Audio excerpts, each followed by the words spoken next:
My name is Helga Dís Ísfold Sigurðardóttir, and in this video I will tell you about the first paper in my PhD dissertation, The Making of Ambiguity, Newspapers Framing Digital Games for Learning.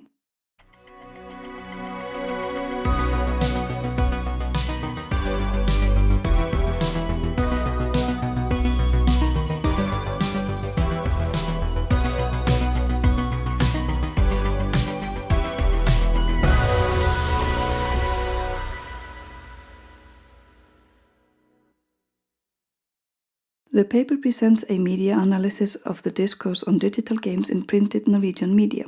The purpose was to find out how digital games in learning context appear in printed news media. The study identifies two contrasting frames of newspapers' coverage of digital games, the positive mediatization frame and the negative mediatization frame. The term mediatization refers to how media shapes and influences people's everyday lives as an integrated part of society. The positive mediatization frame emphasizes possible learning and motivational aspect of digital games. The negative mediatization frame presents a moral panic mediatization, highlighting the potential threats that digital games are thought to pose. To what extent is there an overlap between portrayals of playing video games for leisure purposes and the accounts of digital game-based learning? The study analyzes the discourse of 5 different Norwegian newspapers in 2 separate 3-year sample periods, 2000 to 2003 and 2010 to 2013. Using the search word digital games or dataspill in Norwegian in a combination of different education-related words led to a total of 140 newspaper articles. The number grew from 51 articles on the topic in the first period to 89 in the second.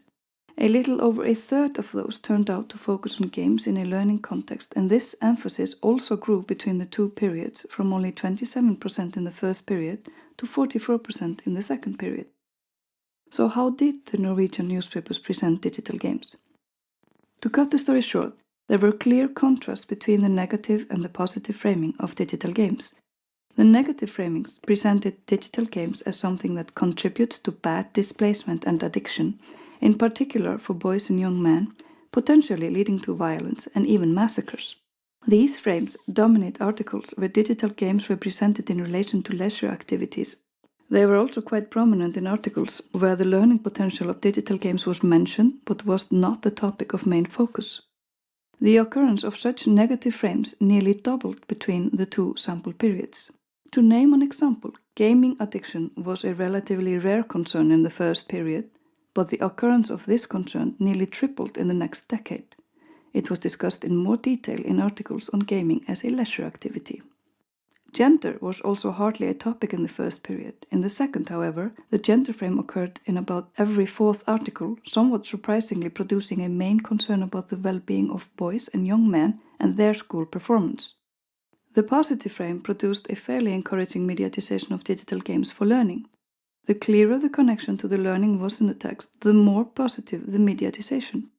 When presented in relation to learning, digital games were praised for a range of direct educational components and potential, as well as the skills and subjects that games supposedly can teach, train, or help to convey. The most common non-educational positive narrative was concerned with enjoyment, but this was also most prominent in the articles that focused on games in a learning context, both in relation to motivation and engagement and also more general references to the importance of having fun in school. To some degree, the outcome of the positive frames directly challenged assumptions underlying the negative frames.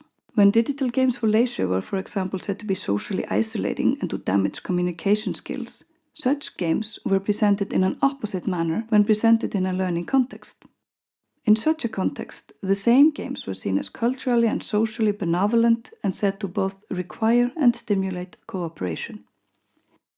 The analysis revealed an increase in the frequency of negative frames from the first to the second period. However, the moderating effects of concerns for learning and education is noteworthy. I thus conclude that the newspaper coverage indicates a fairly constant ambiguity, suggesting a situation of controversy that requires navigation for those who wish or intend to use digital games for learning.